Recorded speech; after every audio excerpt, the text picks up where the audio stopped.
Hey everybody, Wendy Lee here, and I've got some very special guests in our studio today. Please help me welcome Dave Igo and Ian MacDonald. Woo! So for those of you who don't know, Ian is an artist and you've done work with Unruly, you've done some work for the art print program, and you've even designed some of the statues. Yeah. And we also have Dave here, who is our art director of licensed product. Hi guys. Hey, how's it going? How's it hanging? Did you guys get to go to Comic-Con? Oh yeah. Every year. Every year. It's our play You say date. that like it's a chore. No. It's a privilege. it's fun. We're still recovering. I am also still recovering. This is it's been such a circus, but you brought something very special today. Mm-hmm. You brought this amazing X-Men print, and this is the X-Men a Legend Reborn Deluxe fine art print. What can you tell us about it? There's so much going on. Yeah, so it's basically a tribute to an old famous Jim Lee series of covers, and it's kind of like our take on a modern take on the characters, basically, on the cover. Yeah, a lot of people, when they see that, like these kind of approaches where we do a tribute or an after, it's never meant to like replace what was done. What was done is like the iconic image, and this is more of just like us being fanboys and doing like, in a weird way, officially commissioned fan art of like an amazing piece of original layout art, which was I think it was 4 different covers all interconnected for X-Men Volume 2 number 1, and that was like the big 90s thing. For anyone that was like a 90s comic book fan, this is like, I would argue, like the iconic image of the 90s Marvel era. Yeah, for sure. I definitely recognize some of the poses. It's very iconic, and you see it. And so talk a little bit about when you got the idea to kind of create this piece. Do you have to go and kind of get permission from Jim Lee and say, hey, we would like to kind of pay tribute to this, or how does that work? Technically, we talk to Marvel to make sure they're cool first, because they own the rights to everything. If we have access to the artist, we always want to make sure it's cool too. We actually have one of the artists we work with, Alex Garner, is good friends with Jim, worked with him in the past, and he's even maybe working on a piece that's similar, different art. Sorry, that's me already talking about announcement stuff. Anyway, whatever. But it's cool. Jim's been very cool about this kind of stuff, and we're confident he knows this is just meant as like a fanboy tribute to him. So even though we only have to ask Marvel for permission, we always like to know if it was based on other artists' art that they're cool with it. You know, and some people might not be, and that's where we just kind of weigh whether or not we want to move forward with it, because we want to. Our collectors, want to make them happy. That's the biggest goal with this. And then also want to make everyone else adjacent to it happy as well. So well, it's a really fantastic piece. And talk a little bit about what are the challenges of assembling all of that together. Like, you have all these characters. When you were looking at it from the beginning, from like your sketchbook, you're thinking, how do I even start? Can you talk a little bit about the start of the process? It's a little daunting. I just hit a button and say, Ian, make art. And he makes it, and it's done. Yeah, it's that like easy. That. That's how 30 art seconds direction later, works. it's done. So quick. Yeah, it doesn't take months at all. Months. Wow. Well, it was my day job is with Sideshow, working on like the licensed statues and stuff. So it was kind of like a downtime thing. Every now and then I would get onto this. So yeah, it was basically November to May I was working on it. Wow. But yeah, in the beginning, there was a lot, it took a long time to figure out the rough composition and poses of characters. And we didn't want to go exactly copy what Jim Lee did, but more pay homage to what he did. Yeah. So yeah, it took a bit to figure out how to make it more unique, I guess. And layout was arguably, and I would say that's usually the longest part about any ambitious piece like this, like the old Avengers Assemble piece we did with Alex Garner was the same way. It was took forever. Ian helped on the layout art on that one too. But this one, the same thing, even though a lot of people think it's easy because the art's already done and we're just tracing. It's like, if you put those one to one, they're not the same at all. It's kind of like when you look at it, it feels the same. Yeah. It's like what you kind of remember, obviously reinterpreted, but it's definitely, Ian was, tweaking, not correcting, but making it work for this piece in particular. And it's just kind of we wanted to push things a little bit more too, and push the depth a little bit more, because originally these pieces were done as individual covers. We wanted to make sure this worked as mainly the one big image. So, and then obviously we put our spin on the costumes. It's kind of the Magneto is based on our maquette. The Rogue is based on our new Rogue maquette. Gambit, the new Gambit maquette. Colossus, the new Colossus. I forgot if we're calling them premium format maquette. But those guys, and Jean Grey. Yeah. And hopefully, use this as a springboard to maybe pitch future X-Men PFs and maquettes as well for future lines. And because I really like to give our collectors like a piece of art that can go with the statues they buy from us. Which would be so great if you display it correctly. You could if all the figures existed, you could literally place them in the same order just underneath the print. Yeah. The poses are all different from the statues, but at least it's about the idea. Right. Yeah. Exactly. What I also like is, and I know you were talking about there's 4 comic books cover that inspired this piece, but what I really like about this, it's that one scene flows into another, and it just kind of goes hand in hand with what you were saying. You can't just trace a copy of something and hope that it works because it already exists. Was there any challenges when it comes to creating this piece? Biggest challenge? Biggest challenge? None whatsoever. Make sure you didn't mess No, it it was tough. It was a big deal piece. Actually, that was definitely a part of the challenge because Jim Lee is such an iconic legend in comic books, so you really don't want to mess this up. Right. Yeah. Yeah, and plus this is your most ambitious. No, you did those Star Wars pieces. Those are pretty ambitious too. Yeah. But anytime you get multiple characters and you want the render quality to be, to match and hopefully make people feel like the price is justified. Just sometimes Ian's like, all right, I think I'm mostly done, but I'm gonna, take a fresh look at this first thing after the weekend. He looks, he's like, I need another 2 days on this kind of thing. And, I think we had Final 01, Final 02, Final 03, Final 04, or Final 500. Yeah. There's a bit of those. And every time it's funny because I like saving every image and you can snap between before and afters and see I'm like, all right, Ian, all this is good. Only work on this part. And then when I do the before and after, he kept working. He tweaked Cyclops a little more and Iceman a little more. It's like, dang it, Ian. Here's version 1.12249. Yeah. Go. Yeah, it's always hard to know when to just call it done. Yeah. Basically. I think one of the. Oh, sorry. Go ahead. I was just gonna say you could just keep working on it forever. Yeah. That's all the art. But that's prints art, have done. right? You can always look at it and say, I could add on this or do that. But I really do love seeing this as a whole because to me, X-Men is not about one single X-Men. I know we all have our favorites. We can talk about that later, but it's the X-Men. So, I love seeing the ensemble displayed because that's what I always loved about the comics and the cartoons and, the movies and things like that. For this project, because it was 4 comic book covers, how did you pace it? Because you said that you worked from May to November. Did you do one character, per period or? There's no. I kind of bounced back and forth. To everybody basically Yeah, because the layout had to be all the whole thing had to work together. Then from there, I think you did a color rough after that to make sure it worked. I think at one point we saw the X-Men text in the big mountain behind. Yeah, we did. In the art originally too. And we're like, that worked for that, where we feel like that just pulls it out of this because this is us trying to be hyper realistic rendering. So we're hey, that feels like it pulls you out a little bit. So some back and forth on that. But I remember just when Ian did updates, I think every once in a while you would focus on just Magneto because he's the most. He's the closest. So yeah. My eye automatically goes immediately to Magneto because he's the best X-Men. Yeah. Obviously, no disagree. And then Gambit because he's my fave. Was he your crush? Yeah. Nice. Ever since the cartoon, I was like, Gambit. Still waiting for that movie. Talk about what was the very first character or thing that you drew when you sat down and worked on this. The very first thing when your pen or pencil touched paper. Ooh, that's a good question. What did you do? Yeah, good question. Can you remember all the way back in May? I think you work with 2 hands at the same time. So I just drew them all at the same time. I think Magneto. I think he was the first.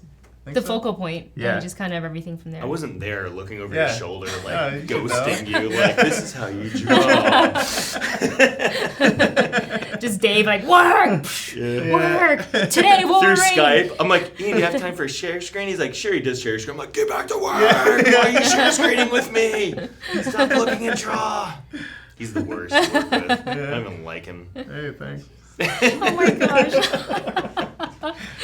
This is him all the time. That's a serious Dave, I have to tell you something. I don't like working with you. Yeah. Awkward. Perfect working partner. You can just I'll show you when it's done. You tell me yes or no. Yeah. Just kidding. So obviously this is Jim Lee style. Is there any sort of like specific Jim Lee inspired styles that you put into this piece as well as your own?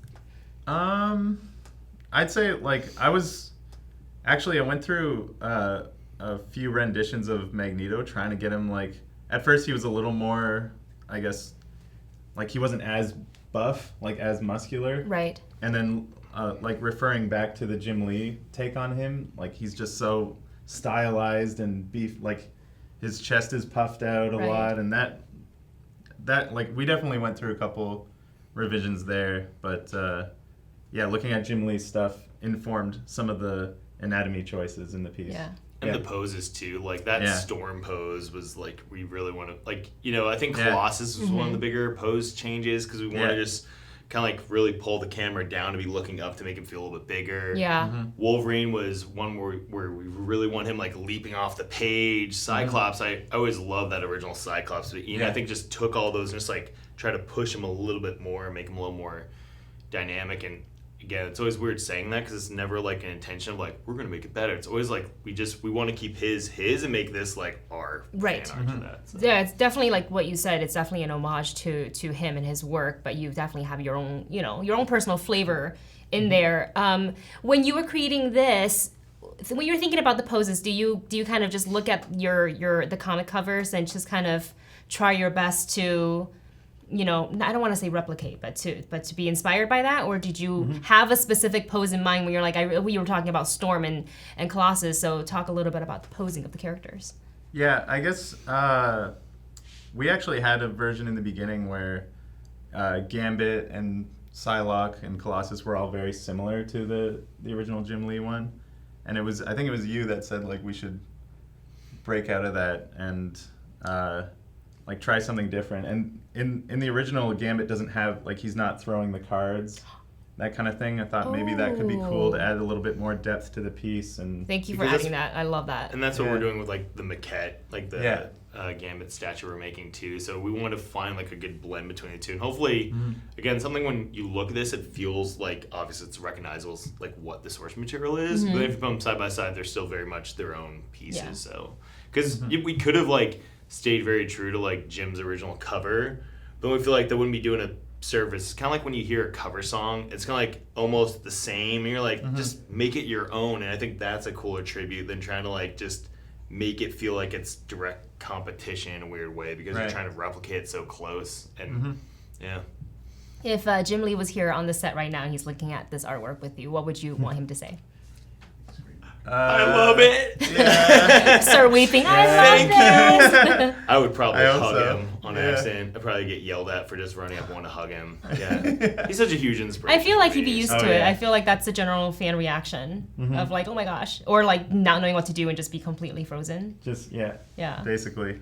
Yeah. Fangirl out. Yeah, I'd fangirl out. Just completely just like... He seems like a really awesome guy, too. Like, we're very lucky to work with a couple artists. I've worked with him in the past, and they have nothing but good things to say about Jim and his work. And obviously, it's just like he's just one of the top guys ever in comics. And again, this to me is like when Gracie Bafuka, who runs the print program manager, we looked at like other ways we could like do things a little differently here, and like what else we could offer. And you know, some we always talk about is like fans and collectors want something that's very reminiscent to the original art that they grew up with, that they read.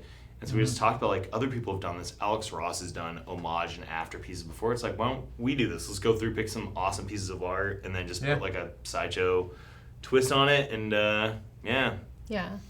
That's what I especially like, is that this does pay homage to the original, what the comic book covers, because I think it speaks to the audience that grew up, such as us, that grew up with the comics and the original. But I think it can also kind of lead to the younger audience kind of taking a look at this, because there's now, at this point, there's been so many different like iterations of X-Men in movies and in comics and things like that. The costumes have changed and things like that. So I think it's really nice for a little something for everyone, because I think it opens for questions like, well, why does Wolverine look like that when they're used to maybe like a Hugh Jackman Wolverine? You know what I mean?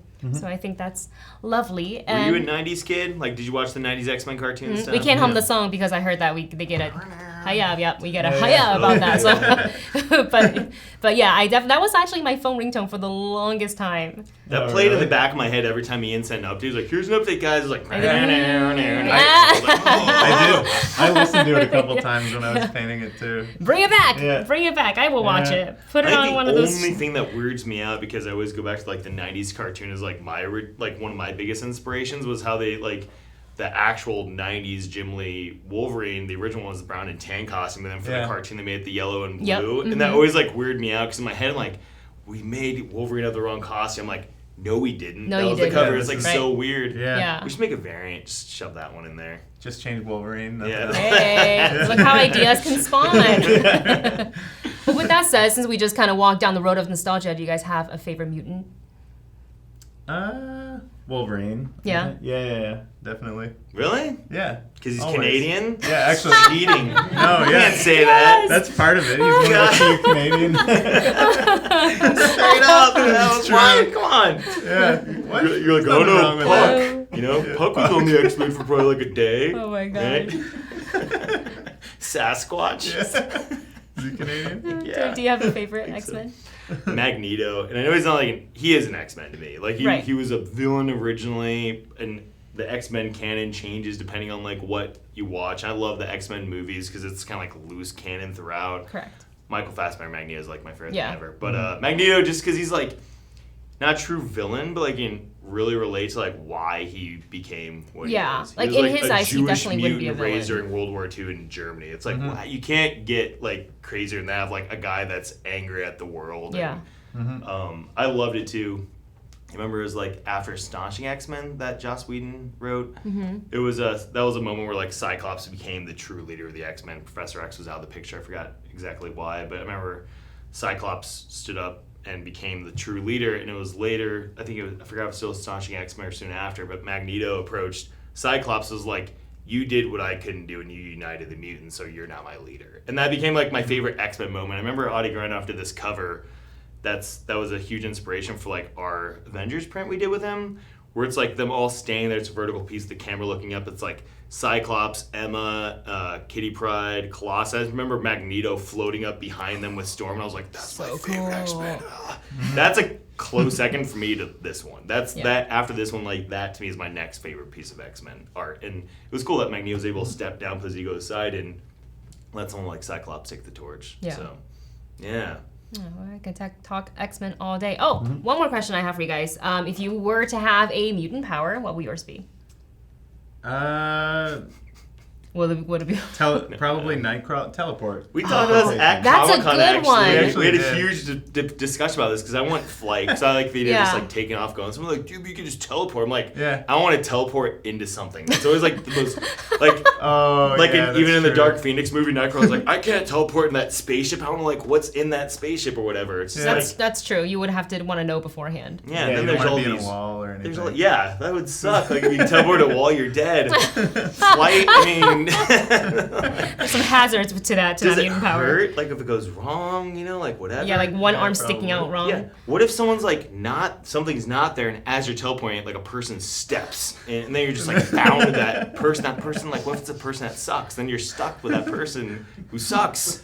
Yeah. I want that. Ian, with that said, do you still want to stay with your Nightcrawler power, or do you want to change it? I'll just call ahead and make sure that Nice, okay. Can we just make sure that XYZ doesn't happen the next 2 seconds? Thanks. We're good. What about you, Dave? Oh, flight. Yeah, if I could just I just love like some of my favorite scenes in movies are like when these great aerial shots of flight, and I'm scared of heights, so the idea like it'd be a huge rush for me, and just the idea like just like I'm out of here. Especially in LA traffic, can you just be like, it'll take me 2 seconds to get home today. Totally. Yeah. Like whenever I see motorcycles cheating going like between cars, I'm like, if I could fly, it'd be extra cheating. Awesome. You don't even need a little sticker on your car to get in carpooling. Yeah. You can just like get up and go and like, hey, see you guys. It'd be awesome. I could just go get, if I want food, I wouldn't have to DoorDash anything anymore. I just go up, fly over real quick, and come back. You could start your own Dave's DoorDash. We'll work on it. Fly for other people? Hell no. But to get paid? Crazy girl? No. Be a lot Hard no. Premium charge. It's a show and a delivery service. The only thing that would suck about being able to fly, people are like, take me somewhere. You know, like when you were the kid in high school that had a van or a truck, you know, and like everyone's like, you're driving everyone. Yeah, you're the crawl on your back. Yeah. Yeah, they're just like, you didn't ask for super strength too. You're just flying. Yeah. That's all he wants. Just point A to point B, like no fuss. Yeah. Flying would be dope. Yeah. Fly. Teleport. Yeah. That'd be cool. No. Now, those both especially work for either cons or like LA traffic. Yeah. Just thinking about it, because traffic makes me really anxious. Because originally I was like, oh, I want Gambit's power, but like, what good is that going to do for me when I'm sitting in 2-hour traffic? Nothing. Throwing cars. You could just Nothing. charge something in the car and just start throwing it at the car. Just for entertainment, but then I stall them out and then I'm stuck anyways. Yeah. So I would have to either pick a flight or maybe Magneto and just move the cars. Kind of pull like a Bruce Almighty. Yeah, part the sea. I always thought of that, like in traffic, I'm like, if you could just do this. And I remember going to watch Chronicle and that kid strip does that in the movie. I'm like, you did what I wanted to do. Crazy. I mean, he was a huge jerk about like actually, hurting people. Yeah, hurting people's not cool. No, don't do that. It'd be pretty awesome. Just like crunch their wheels a little bit, so I can't drive anymore. So it's okay, bye. Just clear the way for me. Peace. Yeah. Well, with that said, this print is available for pre-order right now on the Sideshow website. There's a link somewhere in this video, and you will find later. So this is a very limited piece. There is only 300 on paper and 100 on canvas. Don't sleep on it. They come framed. You can get it in black, you can get it white, so it'll go with your decor. And I want to thank our guests for stopping by today. Thank you, Dave, and thank you, Ian, for sharing all the information on the awesome artwork that you worked on. Thanks. We'll see you next time.